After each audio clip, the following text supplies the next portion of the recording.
Bonjour les cancers, on se retrouve pour cette mini guidance New Start liée à la nouvelle lune du 4 décembre. Alors elle a la particularité d'être en éclipse totale solaire à partir de 8 heures le 4 décembre. Donc j'avais envie de vous faire euh, des réponses, en tout cas d'essayer de répondre à vos questionnements en fonction des sujets du travail, du matériel et financier, du sentimental et une autre question libre que vous pouvez vous poser.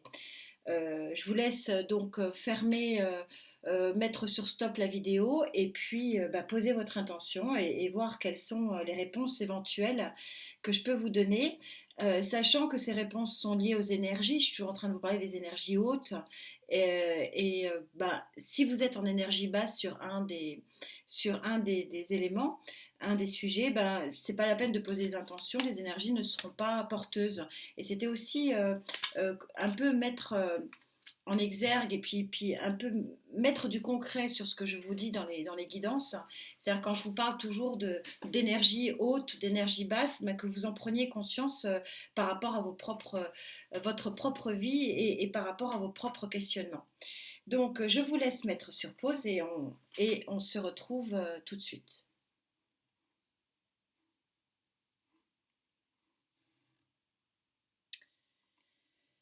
Donc on démarre avec la question travail que vous vous posez. Alors vous aussi, c'est incroyable. Je tire les cartes avant parce que sinon ça serait trop long avec quatre thèmes, cinq lignes, voire six lignes, puisque pour ceux qui me suivent, vous avez reconnu le Love Tarot dans le sentimental.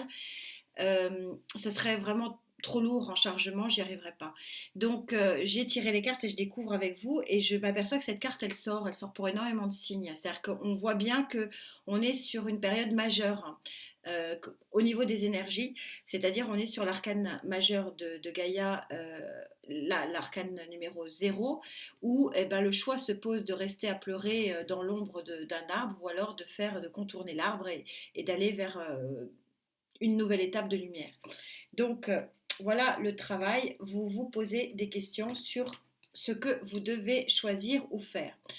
Alors, en autre carte, vous avez le chariot. Donc arcane majeur aussi sur arcane majeur. Quand je vous dis que il y a des énergies fortes en ce moment, c'est vraiment impressionnant. Donc le chariot, vous savez que c'est l'arcane majeur la plus rapide.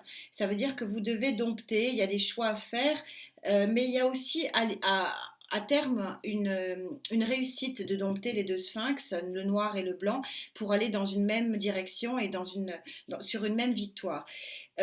Mais il y a un événement, effectivement, un événement qui va propulser peut-être l'obligation de faire un choix ici. Vous avez le cavalier de bâton. Le cavalier de bâton, c'est celui qui arrive flamboyant, hein, on est sur une énergie de feu ici, flamboyant sur son cheval blanc. Là, en l'occurrence, c'est vrai, c'est pas une blague.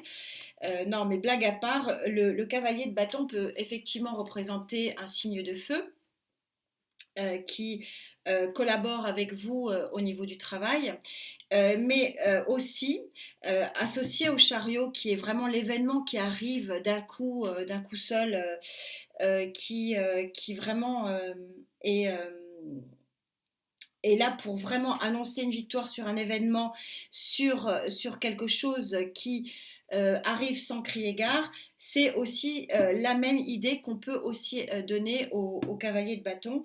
C'est celui qui apporte la nouvelle un peu flamboyante. Le roi d'épée, c'est le,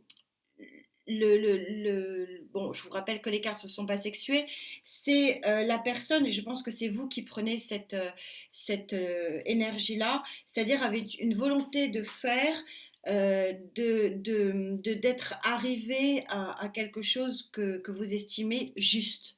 Le roi d'épée, c'est celui qui a tranché dans le vif pour obtenir satisfaction. C'est celui qui sait, c'est celui qui a la connaissance et c'est celui qui a aussi l'équilibre psychologique et intellectuel. Et on a encore le cavalier de Pentacle. Alors vous savez que le cavalier de Pentacle, je l'aime pas pour ceux qui me suivent. Alors pourtant, ça reste une bonne carte, puisqu'il est souvent en majorité détenteur d'un message positif. Mais je ne l'aime pas parce qu'il est très lent, c'est le seul cavalier qui n'avance pas. C'est celui pour lequel le cheval est à l'arrêt. Alors ça fait un petit peu opposition avec celui-ci, le cavalier de bâton, qui est un peu tout feu tout flamme et qui avance beaucoup.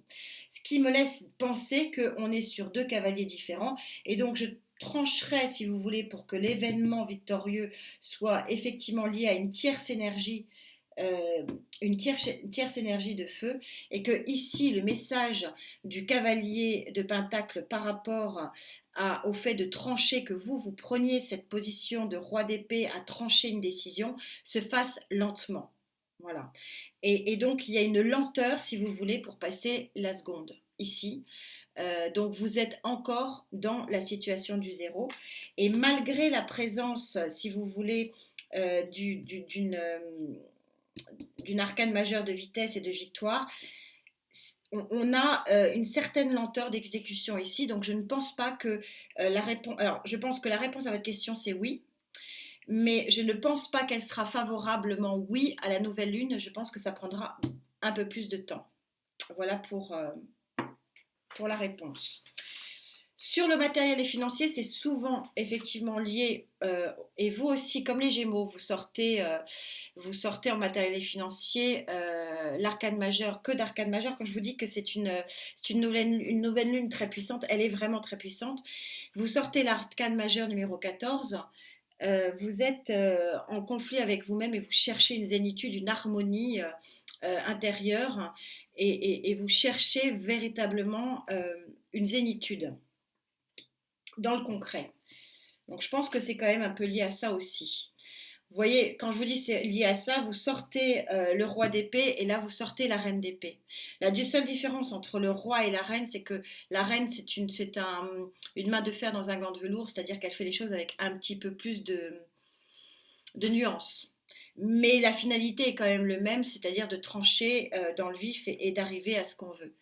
Vous sortez, vous êtes encore sur une période de bagarre, pour vous maintenir dans le soleil. Il vous reste encore une lutte, le dernier bâton, puisqu'on est au 9, hein, donc il reste encore le 10e à conquérir.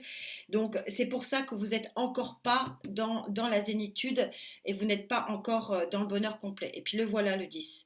Donc vous êtes encore sur une fin de cycle, clairement. Vous êtes vraiment sur une fin de cycle. Il y a quelque chose. Je pense que tout ça est lié. C'est vraiment ce qu'on me dit, ce que je ressens très fortement. Vous êtes intimement liés. Vous finissez une crise. Alors matériel et financier, c'est-à-dire que ça peut être les finances, mais ça peut être aussi l'endroit où vous vivez. Est-ce que vous changez d'endroit? Est-ce que vous ne changez pas d'endroit? Il y a une période transitoire qui fait qu'aujourd'hui, vous êtes encore à la recherche d'une période de zénitude. Et vous êtes en train de chercher encore pour poser vos valises, hein, j'ai envie de dire, en tout cas c'est ce qu'on me dit.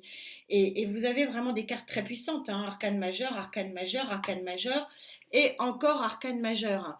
Donc je vais vous la mettre dans droit, c'est mieux, avec cet arcane majeur numéro 16, qui est la tour.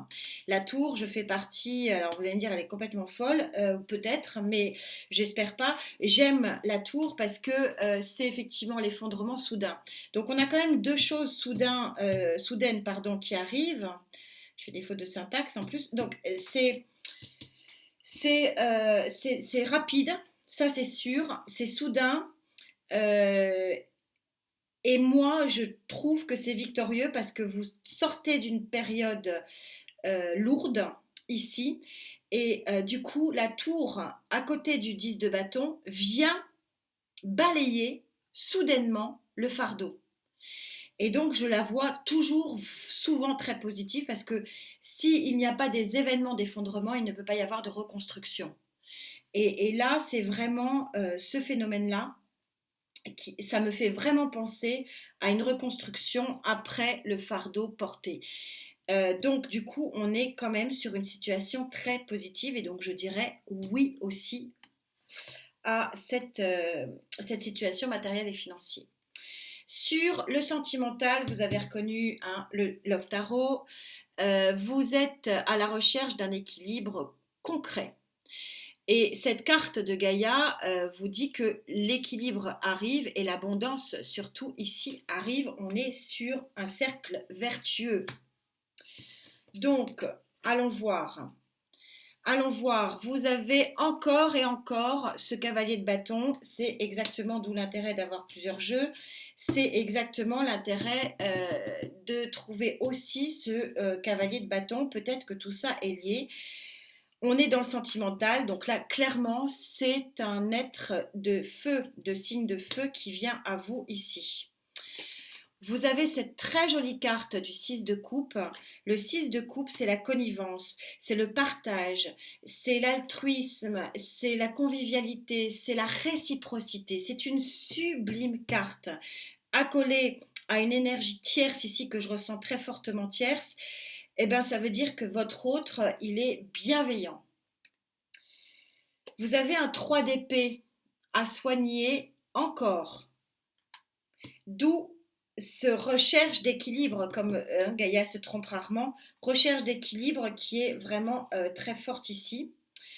10 d'épée, voilà, associé, ce 3 d'épée associé à ce 10 d'épée montre que effectivement ça vous a mis KO. Il y a quelque chose qui vous a mis KO. Peut-être effectivement lié à ce chevalier de feu là, mais associé à ce 6 de coupe, je le vois très bienveillant, ce chevalier de feu. Donc je ne l'associerai pas avec. Je pense que c'est une tierce énergie qui vient à votre équilibre. Et vous avez donc, c'est tout à fait lié, vous avez de nouveau la tour, vous l'avez 2 fois la tour. Pour le Love Tarot, il y a quelque chose qui s'effondre. Et encore une fois, je trouve que c'est parfait, qui s'effondre pour mieux repartir. Alors, soit effectivement, c'est l'effondrement et d'où la douleur, soit je la mets effectivement à ce niveau-là, et à ce moment-là, la tour, c'est aussi ce qui arrive soudainement, et ce qui arrive soudainement, c'est ces éclairs, c'est le coup de foudre. Donc on a un jeu extrêmement positif ici. Alors positif mitigé. Donc je dirais oui mais. C'est-à-dire oui mais si la blessure, si vous arrivez à refermer la plaie. Il y a un travail ici de résilience à faire. Quelle est votre autre question? Eh bien je ne sais pas, vous allez voir. Donc, visiblement, vous avez demandé est-ce que je vais guérir, est-ce que je vais aller mieux, alors on va voir dans quel domaine, mais Gaïa visiblement vous dit que oui, vous êtes dans une belle période de guérison. Pourquoi? Parce que vous avez le 3 de Pentacle qui est la collaboration, l'union positive, on est vraiment sur une carte positive. Que cette collaboration positive se fait au travail, puisque le 7 de Pentacle, c'est la carte du travail. Qu'elle peut éventuellement vous permettre d'avoir une harmonie avec ce 7 de coupe, si vous le choisissez, bien sûr, hein, si vous êtes dans le choix de la coupe, une harmonie aussi au travail sur le plan émotionnel, alors sans parler d'amour, mais vous pouvez être dans une situation de travail où vous vous sentez tellement bien que vous êtes content d'y aller. C'est tout à fait possible. Et ici, vous avez cette sublime arcade majeure du monde avec les coupes. Ça veut dire que vous avez le champ de tous les possibles. Et donc, oui, quand je vous disais qu'il y a un oui, mais sur le plan sentimental, si vous arrivez à refermer la plaie, et bien visiblement, c'est en bonne voie. Donc, c'est un grand oui aussi pour cette question ici. Vous avez visiblement à profiter très clairement de cette nouvelle lune et donc de ce nouveau cycle. Donc je vous propose de poser vos intentions. J'espère que ça vous a ça a un petit peu concrétisé mes histoires d'énergie haute et d'énergie basse. Vous êtes, vous, clairement ici en énergie haute pour ce 3 décembre ou ce 8 au matin avant 8 heures, puisque l'éclipse, en fonction d'où vous vous trouvez dans le monde, se situe aux alentours de 8h15. Posez vos intentions, ça vaut le coup. Vous avez quand même beaucoup d'arcanes majeures et un sacré jeu. Faites vraiment attention à vous, portez-vous bien, la santé. On se retrouve bien sûr très vite pour les projections 2022. Merci d'être là. Namasté.